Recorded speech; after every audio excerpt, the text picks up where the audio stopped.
Hey guys, it is Jen / Lozelda, however you know me, and I am here to talk about 10 Little Roosters. If you have no idea what I'm talking about, pause this video, go to the link below, watch that, and then come back. Because you have to know what I'm talking about for this to make any sense. Okay, so now that we're all on the same page, let's talk about what the hell is going on. So, at this point, one episode has come out, and we've seen poor Michael. He is no longer with us. He raged too hard, apparently. And we're supposed to figure out from the remaining 9 people who the killer is, who is ultimately going to survive, who dies next, and what is going to kill them.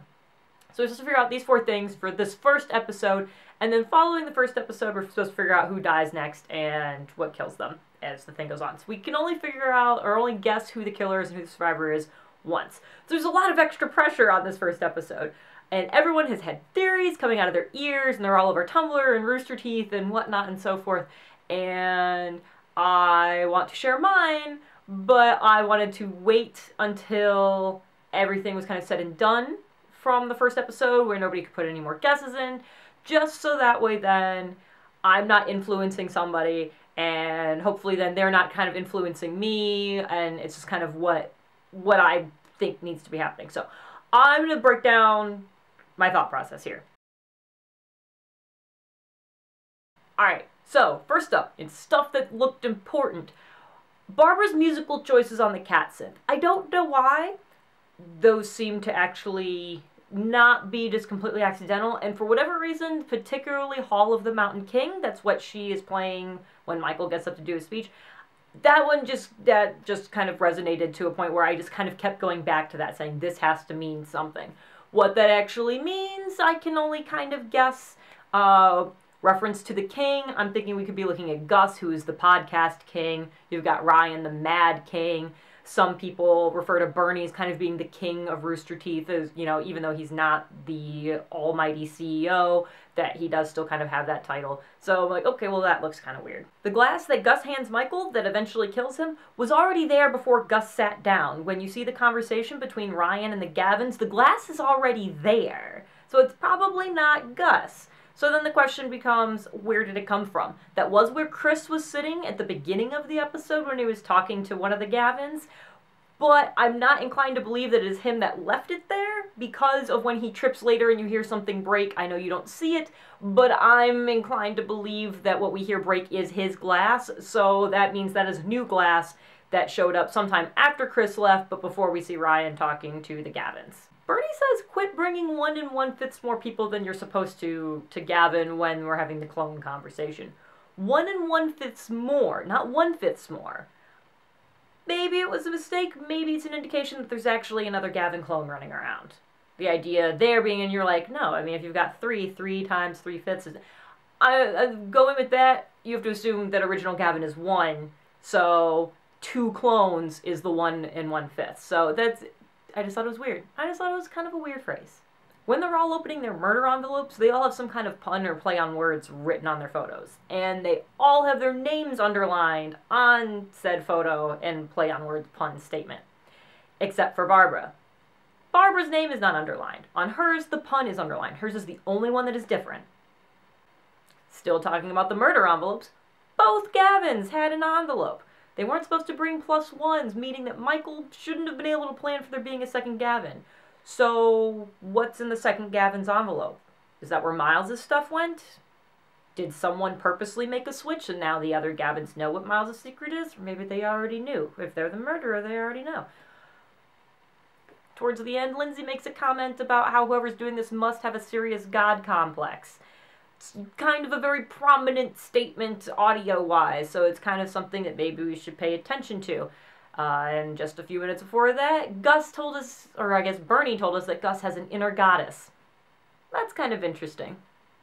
While Miles and Lindsay are doing their back and forth about who's going to die first, you can actually hear a door creak like somebody's leaving or entering or something like that. It's there. I missed it the first time, picked it up the second time. Somebody went somewhere. Barbara is the first one to suggest they all leave, and then is the first one to insist they all stay.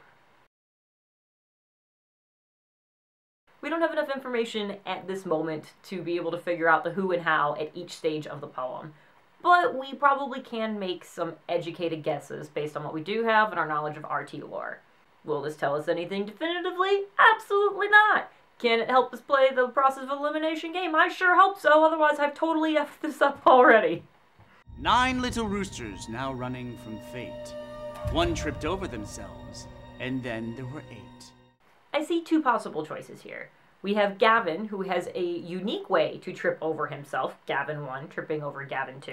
And we also have Chris, who is wearing his hobbit feet, who has already been shown earlier in the episode tripping over himself, and Gus actually points it out that he trips over himself, apparently relatively regularly wearing the hobbit feet. 7 little roosters, 1 liked to draw dicks. Life imitated art, and then there were 6. We have tons of possibilities here, to the point where looking at this probably isn't helpful, but I can't get it out of my head anyways. We've got Barbara, who likes to draw dicks, who could really be taking this to a new level with life imitating art and being a proverbial dick and murdering everyone willy-nilly. We have Bernie, who dies very, very early on in Red vs. Blue as Church, and if you've noticed, he gets killed by the tank, which is a scorpion, which is related to one of the weapons that is a choice in this whole murder mystery game. We've got Ryan, who is known for his virtual murdering sprees and for keeping cows in underground little cage things. And then we also have Gavin, who is really good at killing himself a lot in all of the Let's Plays and likes to put his partner in mortal danger for all the slow-mo guy stuff. Usually it's Dan. Maybe this time it'll be Gavin number 2. 6 little roosters, often streamed live.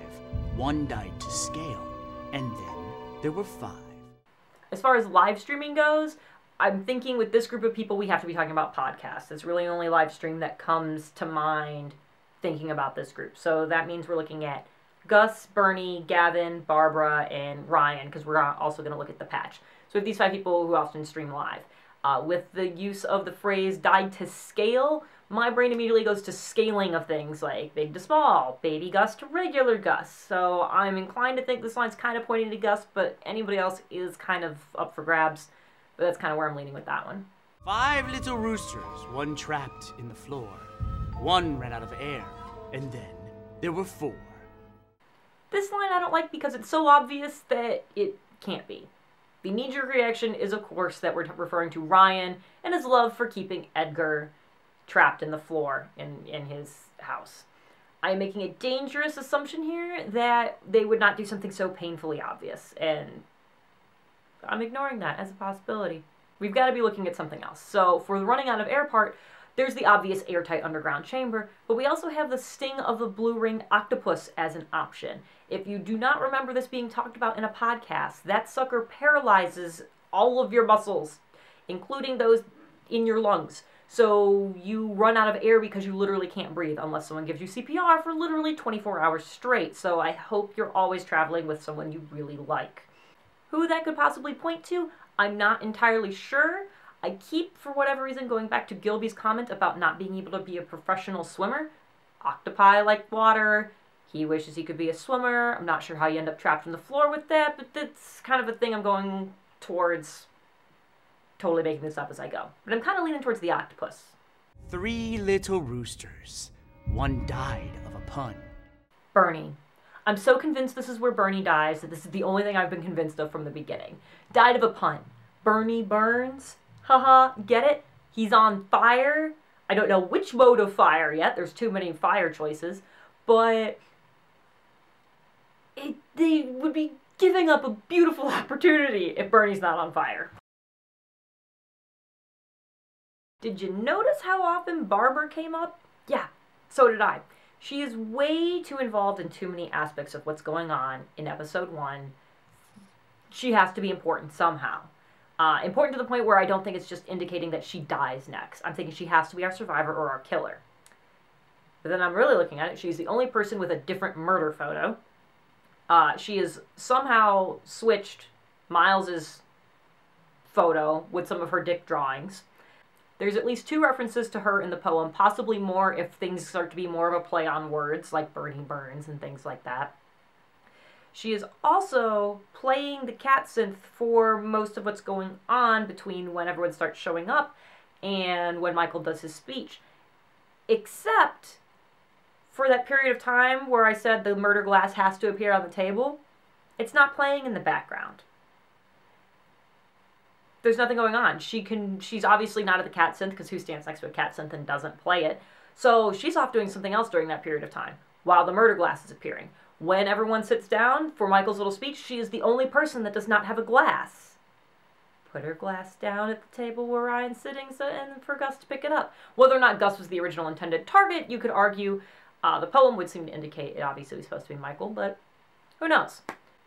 Point is, there's too much going on. She is too related directly to all of the murder things that have happened, and insisting everyone leave and then insisting everyone stay. And her disappearance during the time in which the murder glass has to appear, I'm convinced she's the killer. I'm going with it. I'm sorry, Barbara. I love you. I hope this doesn't affect my guardianness for next year, but I'm pretty sure you're the killer. The survivor was a lot harder, and that one I kind of went with some process of elimination. I started with the 9, and I was able to knock out 4 people that I was like, I don't really think it's you, and then that kind of got me down to the 5. And from there, I played the process of elimination game with the poem. I made, again, the potentially dangerous assumption that the more places I could come up with that someone would die, that they're more likely to die by the end, and kind of knock people out from there. And kind of ended with 3 people that I was kind of really torn between. And that's when I went back to Hall of the Mountain King. And I'm like, okay, if we're going with Hall of the Mountain King, we're saying this is the King's Castle, someone's got to live. I got to say it's one of the King people, because I haven't figured out any other way for that song to have made sense. I have not, I don't think that the 3 people I've decided that could be referring to will die in the next episode, so it has to be leading to something. So I'm going with it's got to be survivors. I've already decided I think Gus is going to die. I've already decided I think Birdie's going to die. So that leaves Ryan. So maybe I'm absolutely crazy. I also love the irony of the guy that's known for his murder sprees, not only being, not the killer, but being the only guy who lives. So I went with Ryan. Ryan is my survivor. For dying next, I spent a lot of time agonizing over this one. Again, we've got the Gavins, who have a unique way of tripping over themselves. And I'm not looking at themselves as being a plural word. I would assume that you'd say trip over themselves for a singular person as well, just to kind of keep the gender neutrality. I'm not looking at that. I'm just saying, it's one thing to trip over, my right foot trips over my left foot. It's another thing to trip one set of legs over my other set of legs. So I thought that'd be a really unique way to do that. But if he dies, I have no idea what would kill him. And I kind of wanted to go with RT lore on this one and say Gavin has a thing for tripping and falling in lava in Minecraft, and lava is one of our possible murder weapons, but there was nothing in the episode that I could find that would point in any way, shape, or form to lava. So based on that lack of evidence for that being a way for him to die, or for any of the other slow-mo death modes, none of those being indicated, I was like, it can't be the Gavins. I don't think it can be the Gavins. And there's elsewhere later I feel like they could die. They could be referenced. So then I went back to Chris, and Chris makes sense. We've already got it established that he's tripping all over the damn place. And he's got a damn sword. I don't know about you. I don't think... I love Chris, but if he's not exactly the most coordinated. So I'm guessing if he trips while holding a sword, he's probably gonna fucking die. So, for who dies in the next episode, I went with Chris dies by Sting the Sword. Am I right? Am I wrong? I don't know. This is how I arrived at stuff. This is my thought process. Maybe I'm crazy. I have no idea, but Josh, gosh damn it, I have not thought this hard about anything in a very long time. I got a fucking little notebook, I got pages of shit written, pages, and we're only through the first fucking episode. This is insane. This is insane. So, thank you for giving me ways to not pay attention in meetings that I don't want to be sitting in at work, and I guess I will see you guys next time after episode 2 comes out. Bye!